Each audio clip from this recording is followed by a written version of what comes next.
ritual was the dirty word in our language as Pentecostals and charismatics. I mean, if you said something was a ritual, you were essentially telegraphing that you're talking about some dead religious thing. But that is actually not what a ritual is, properly speaking. Maybe a word that can be helpful would be the phrase participatory drama, as a way of understanding exactly what a ritual is or a rite is from inside of the Catholic mind. So therefore, it's not something that you go passively watch.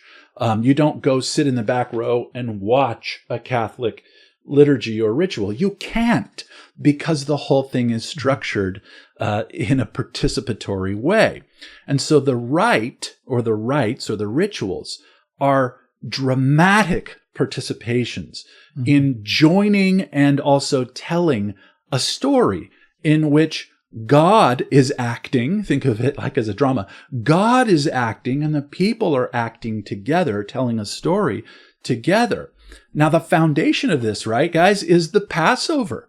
The Passover in the Old Testament is a ritual meal, a dramatic retelling of the story of Israel's deliverance from bondage to Egypt. They would retell this story over and over, and it had to be a certain way. It had to be done a certain way because it was a certain story that was being told.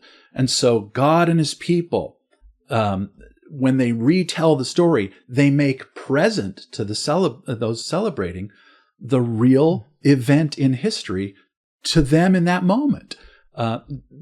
Everything that happened back then is now happening again in our lives.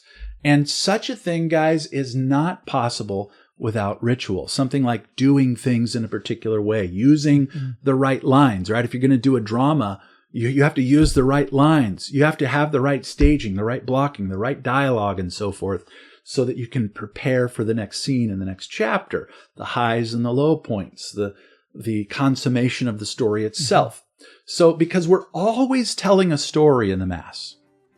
We're always telling the same story in the Mass, the story of God's saving work in the world. And more than that, by participating in the Mass, we're joining that story of ourselves with God.